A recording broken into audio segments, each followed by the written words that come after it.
Shalom jemaat yang dikasih Tuhan, hamba-hamba Tuhan, para pelayan-pelayan Tuhan. Pada kesempatan ini berkaitan dengan peristiwa Pentakosta. Setelah kemarin kita merayakan kenaikan Yesus Kristus, maka pada saat ini ada 10 hari di mana kita akan merayakan hari Pentakosta. Dan oleh peristiwa itu maka saya ingin memberikan perenungan sedikit bagi Bapak Ibu dan saya untuk bicara Roh Kudus memimpin kita kepada kebenaran.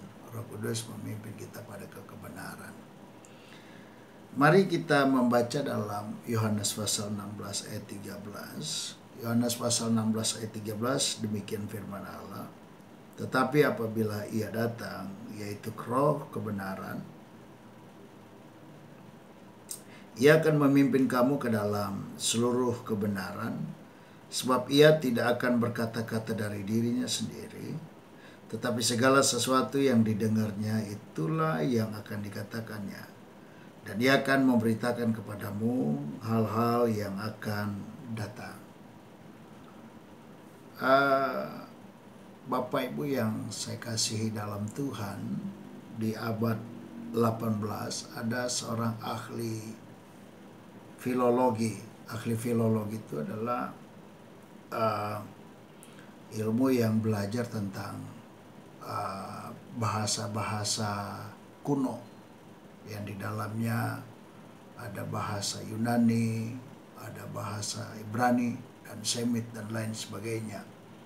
Seorang ahli filologi ini, dia pernah menyatakan bahwa di abad 18, dia katakan bahwa kebenaran itu tidak ada.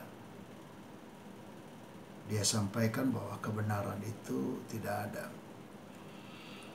Apa alasan sampai dia mengatakan bahwa kebenaran itu tidak ada? Dari pernyataan ini saya ingin memberikan sebuah contoh mengapa dia sampai katakan bahwa kebenaran itu tidak ada. Begini, saudara-saudara,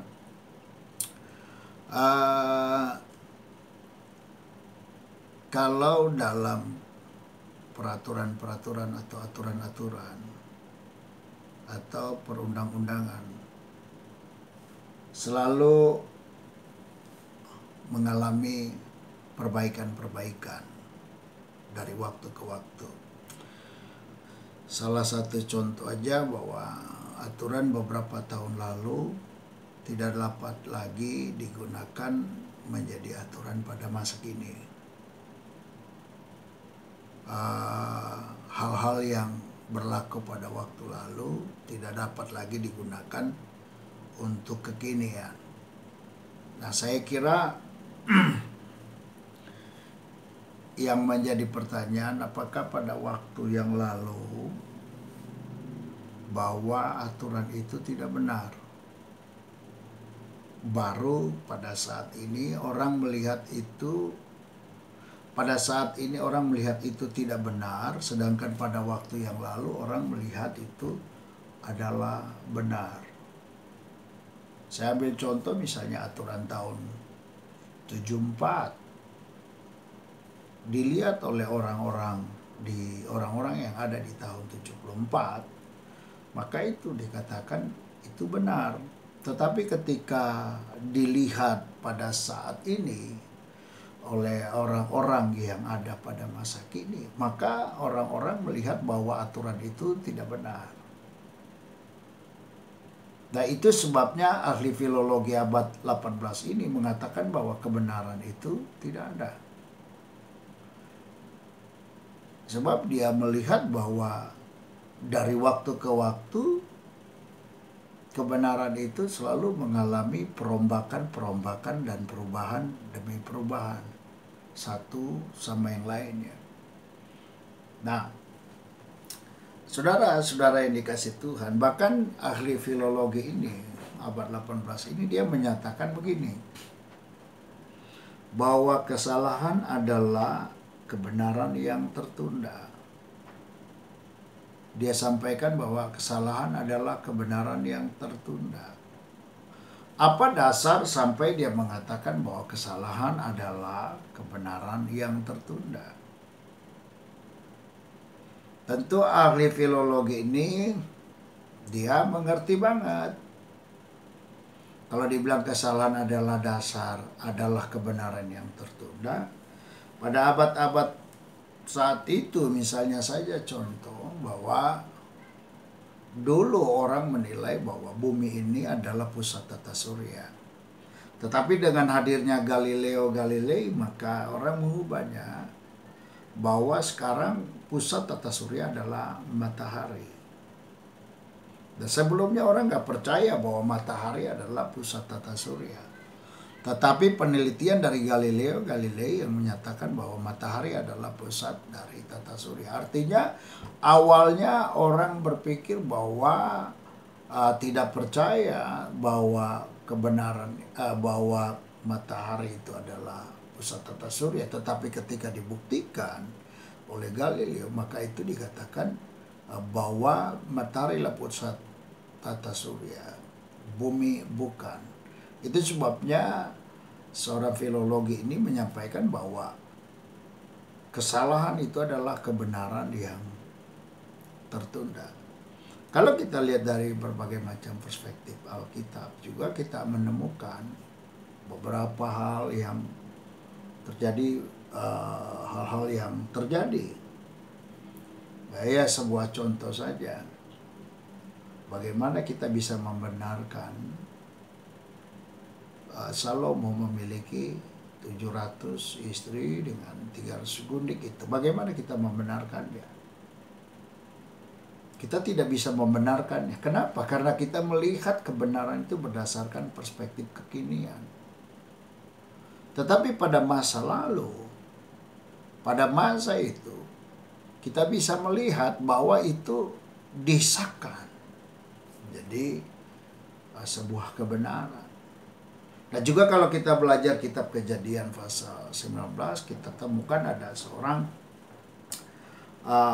pada saat itu setelah Paskah Sodom dan Gomora. Itu ada sebuah cerita di mana kedua anak daripada Lot itu yang melihat itu bahwa maka dia berkata, baiklah kita tidur dengan ayah kita. Maka diberi minuman seperti itu supaya dia bisa tidur dengan Lot. Nah saudara, apakah pada saat ini kita bisa membenarkan perbuatan itu? Tidak.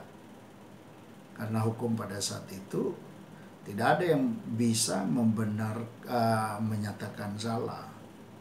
Nah, kalau kita kembali juga dalam kitab Kejadian, bagaimana pada saat Adam dan Hawa, bagaimana mereka meneruskan keturunan? Kalau tidak mereka melakukan hubungan pasangan dengan kakak beradik, karena pada saat itu hanya memang keturunan mereka. Jadi nggak bisa kita lihat bahwa itu pada saat ini kita katakan itu, kalau kita katakan saat ini adalah salah, tapi pada zaman itu bisa dikatakan menjadi sebuah kebenaran. Nah, saudara yang kekasih dalam Tuhan, makanya saya ingin sampaikan kalau teori dari orang filologi ini, saya nggak usah sebut nama, di abad 18 dia bilang bahwa kesalahan adalah kebenaran yang tertunda. Maka kita perlu kaji lagi berdasarkan perspektif kebenaran firman Allah. Di zaman rasionalisme, di mana kemajuan ilmu pengetahuan begitu luar biasa, sangat canggih, sebuah kebenaran itu diuji benar atau tidaknya sangat bergantung dari akal sehat manusia. Saudara bisa bayangkan bahwa akal sehat bisa menguji sebuah kebenaran. Contohnya saja pada saat itu Alkitab, benar dan tidaknya diuji kebenarannya oleh akal sehat. Saya ingin sampaikan bahwa akal sehat itu produk dari ilmu pengetahuan. Akal sehat itu adalah produk dari pengalaman atau experience. Dan akal sehat itu produk dari intellectual quotient, kecerdasan intelektual. Nah, kalau seandainya dia tidak bisa memiliki yang namanya pendidikan yang baik, maka dia tidak bisa melihat itu kebenaran. Kalau dia intelektualnya di bawah rata-rata, maka dia tidak bisa melihat sebuah kebenaran. Jadi kebenaran itu selalu dilihat dari tinjauan akal sehat. Nah, saudara, seorang bernama Gottlob Lessing, dia seorang budayawan, dia pernah mengatakan begini, di dunia ini tidak ada satu agama pun yang memiliki kebenaran yang mutlak. Gottlob Lessing mengatakan di dunia ini tidak ada satu agama pun yang memiliki kebenaran yang mutlak. Kita lihat bahwa dari zaman rasionalisme bahwa benar tidaknya sebuah kebenaran itu diuji dengan akal sehat. Dari seorang ahli filologi yang mengatakan bahwa tidak ada kebenaran, dan dia mengatakan kesalahan itu adalah kebenaran yang tertunda. Itu adalah dasar-dasar menyatakan bahwa kebenaran itu tidak ada. Nah, berbeda apa yang Yesus katakan di dalam kebenaran firman Allah. Dikatakan, tetapi apabila ia datang, yaitu roh kebenaran, ia akan memimpin kamu ke dalam seluruh kebenaran. Saya baca dalam bahasa Yunani, hutan DLT ekeinos tu pneumates aleteias hudegese humas eis pasanten aleteian ugar lalese af etu al hosa an ekose lalese kaitai erkomen anang lese anangele human.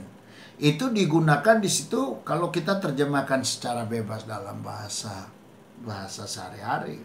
Maka dia katakan kalau roh kebenaran itu datang, roh itu kebenaran itu datang, maka dia akan hodogese. Hodogese itu adalah kata yang digunakan untuk seorang guide. Dia akan menjadi guide. Jadi saudara yang kekasih dalam Tuhan, kalau kita lihat di sini, maka bahwa dari beberapa pernyataan-pernyataan, kita akan diganggu akal dan kepikiran kita. Kita akan diganggu cara sehat berpikir kita tentang kebenaran. Karena selalu ada orang bisa berkata bahwa kebenaran itu relatif. Ada orang berkata kebenaran itu tidak ada. Bahkan ada yang berkatakan kesalahan itu adalah kebenaran yang tertunda. Bahkan dia bilang kebenaran itu harus diuji dengan akal sehat. Bahkan Gottlob Lessing dia katakan di dunia ini tidak ada agama satupun yang memiliki kebenaran yang mutlak. Maka kita akan terganggu dengan pemikiran-pemikiran seperti ini. Nah, itu sebabnya Yesus sangat paham banget. Yesus sangat mengerti banget bahwa sebelum dia naik ke surga, dia sudah memberikan sebuah pernyataan ini kepada para murid yang dia bilang begini, tetapi apabila ia datang, yaitu roh kebenaran, ia akan memimpin kamu ke dalam seluruh hodigese. Dia akan memimpin, dia akan menjadi guide. Jadi dikatakan Roh Kudus itu akan jadi guide. Dan kalau guide, maka saya menemukan dan saya mencoba mencari tahu literaturnya, bahwa kalau guide itu pasti paham benar mana yang baik, mana yang tidak baik, mana yang benar, mana yang salah. Karena seorang guide dia akan menjamin orang yang mengikuti dia untuk tetap berada dalam tracknya, tetap berada dalam jalurnya. Makanya kata hodigese itu dia katakan dia akan menjadi guide. Dan seorang guide itu dia akan menentukan kemana yang baik, kemana yang benar. Saudara yang kekasih dalam Tuhan, maka yang dituntun pada seluruh kebenaran itu adalah aletheia. Istilah aletheia bagi orang Yunani itu, Martin Heidegger dia berkata begini. Martin Heidegger dia bilang begini tentang aletheia, dia bilang gini. Bagaimana cara Roh Kudus mengungkapkan sebuah kebenaran? Jadi kata Hodigese itu dia bilang aletheia itu adalah bagaimana Roh Kudus mengungkapkan sebuah kebenaran. Sebab kata aletheia ini adalah lawan daripada tipuan. Kata aletheia ini adalah lawan daripada muslihat. Kata aletheia ini adalah lawan daripada kebohongan. Jadi yang dimaksud dengan aletheia ini adalah kalau orang dikatakan kalau Roh Kudus datang kepada kita, kita akan dipimpin. Dia akan menjadi guide bagi kita untuk memimpin kita kepada seluruh kebenaran yang dikatakan aletheia ini artinya Roh Kudus akan mengungkapkan, Roh Kudus akan menyatakan kebohongan, Roh Kudus akan menyatakan tipuan, Roh Kudus akan menyatakan adanya tipu muslihat.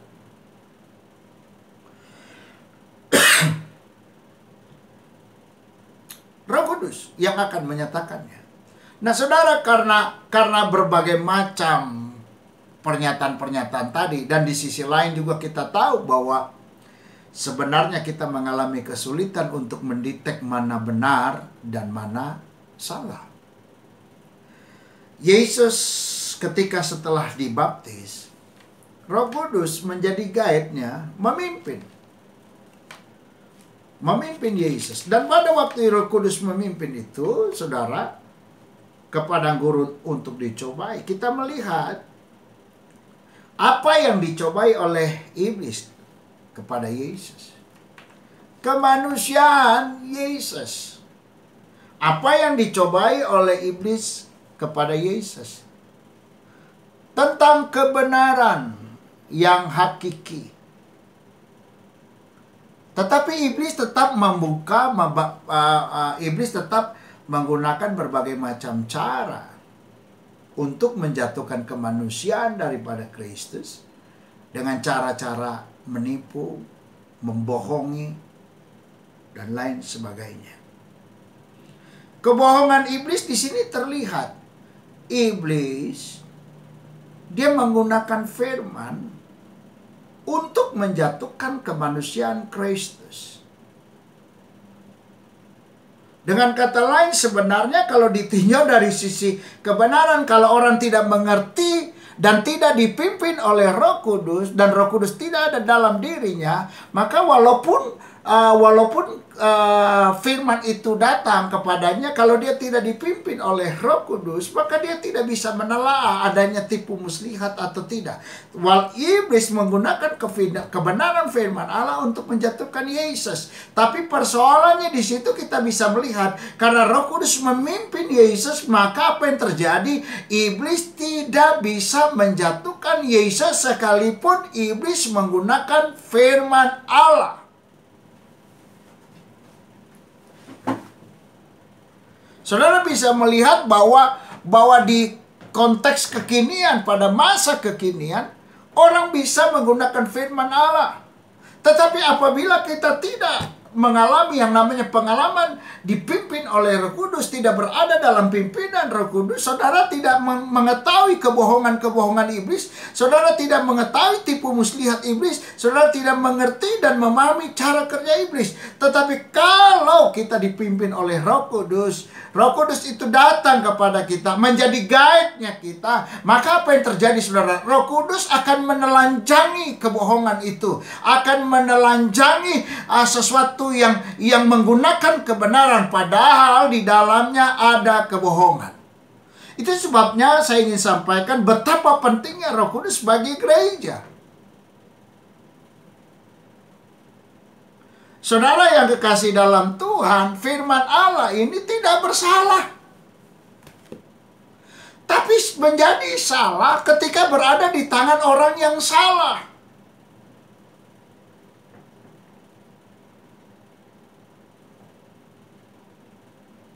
Alkitab juga menjelaskan bahwa iblis menggunakan menjadi seperti malaikat terang. Bagaimana saya dan saudara bisa memilah ini malaikat terang ini firman yang datangnya dari Tuhan atau firman yang datangnya dari malaikat terang ini? Hanya Roh Kudus yang memampukan dan menelanjangi kebohongan itu.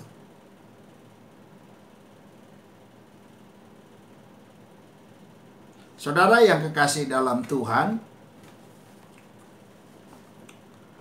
iblis, kita melihat 3 kali mencoba Yesus dengan kebenaran itu.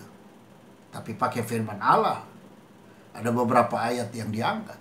Tetapi Yesus, karena Roh Kudus memimpin kemanusiaan daripada Kristus, maka kemanusiaan daripada Kristus itu dipimpin oleh Roh Kudus untuk menelanjangi kebohongan, menelanjangi tipu muslihat, dan menelanjangi hal-hal yang tidak benar yang disampaikan oleh iblis, sekalipun dia menggunakan firman Allah. Bukan firman Allah yang salah, tetapi pengguna firman Allah. Saya menggunakan ada 2 istilah dalam konteks kekinian, yaitu right ethics dan care ethics. Apa yang dimaksud dengan right ethics? Right ethics itu adalah seseorang yang selalu berusaha untuk tetap dalam tracknya Tuhan. Yang menjadi persoalan, seberapa kuat kemanusiaan Anda tanpa pimpinan Roh Kudus untuk bisa mengetahui Anda ada dalam track kebenaran. Akal sehatmu yang bisa menentukan bahwa Anda ada dalam kebenaran. Interpretasimu yang bisa menunjuk Anda ada dalam kebenaran. Yang kedua yang saya kenal istilah dengan care ethics. Kita bisa melihat seseorang itu selalu ingin memperhatikan sesama, hidupnya baik dan lain sebagainya. Dia berada dalam sifat yang humanisme ini, orangnya baik dan lain sebagainya. Yang menjadi persoalan, nggak menjadi salah kalau kita menjadi orang baik terhadap sesama. Tetapi menjadi persoalan, apakah ketika kita menjadi baik dengan sesama, kita mengabaikan kebenaran? Itu menjadi masalah. Ada orang dia mengabaikan kebenaran, yang penting dia baik. Nggak bisa begitu. Ada orang yang melulu dalam kebenaran, tetapi kebenaran dia berjalan dengan kekuatannya. Sekali lagi, iblis paling hebat dengan tipu muslihat untuk membuat kita tidak tahu tentang yang benar dan yang salah. Saudara, ini yang terjadi dalam konteks kekinian. Dengan kemajuan zaman ini, orang udah mulai tidak tahu mana yang benar, mana yang salah. Dengan kemajuan ilmu pengetahuan dan transparansi ilmu pengetahuan pada saat ini, orang mulai nggak tahu mana yang benar, mana yang salah.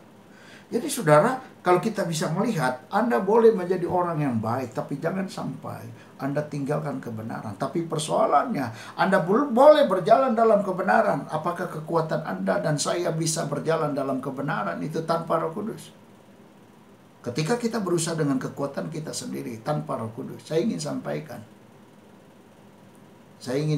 bagi saudara dan saya ini pada ini, tanpa Roh Kudus kita akan mengalami kesesatan dalam kebenaran yang kita katakan benar. Tapi Roh Kudus memimpin kita, karena dia akan menjadi guide, dia akan membawa kepada seluruh kebenaran, yaitu kita tidak akan lagi dibohongi oleh tipu-tipu muslihat, kita tidak akan lagi dikerjai dengan tipu muslihat, tapi Roh Kudus memimpin. Menjadi sebuah kesimpulan bagi kita pada malam hari ini. Tidak ada dari kita yang mampu menyadari akan kebenaran. Saya ingin sampaikan, tidak ada dari kita yang mampu menyadari kebenaran kecuali Roh Kudus yang menuntunnya. Sekali lagi, tidak ada dari kita yang menyadari untuk memahami kebenaran kecuali Roh Kudus yang menuntunnya.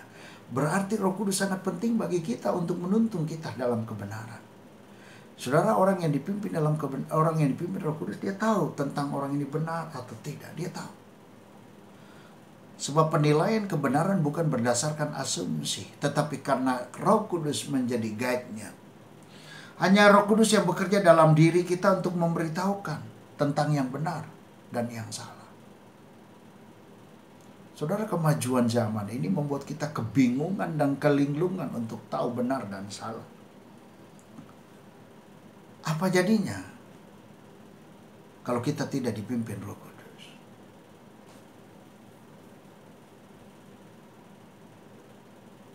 Apa jadinya kalau kita tidak dipimpin oleh Roh Kudus? Kita akan dikacaukan. Kita tidak mengerti tentang kebenaran. Ada orang yang kita lihat ethics care-nya, dia orangnya baik sekali. Kita pikir pasti dia berada dalam kebenaran. Belum tentu. Ada orang yang kita bilang dia right, ethics right, dia selalu berada dalam tracknya. Kita berpikir dia berada dalam kebenaran. Belum tentu. Sebab kebenaran yang dibangun berdasarkan kekuatan sendiri, maka dia akan tersesat dalam kebenaran yang dia bangun. Tetapi kalau Roh Kudus menuntun, dia akan memberitahukan kebenaran. Dia akan menelanjangi perbuatan iblis. Dia akan menelanjangi kebohongan. Dia akan menelanjangi tipu muslihat. Nah, menjelang hari Pentakosta ini, saya Pendeta Gideon mengharapkan kepada jemaat Tuhan, tetaplah mengandalkan Roh Kudus. Berdoalah supaya Anda dan saya dipenuhi oleh Roh Kudus. Karena sekarang kita bisa melihat dalam keadaan seperti ini. Ada orang bisa membohongi, orang berpikir bahwa ini ada kejadian, ini adalah kejadian yang dibuat-buat sehingga orang mulai kayaknya ada dibohongi. Anda tidak akan tahu kalau Anda tidak dipimpin oleh Roh Kudus. Kiranya Tuhan memberkati. Shalom. Tuhan memberkati saya Pendeta Gideon.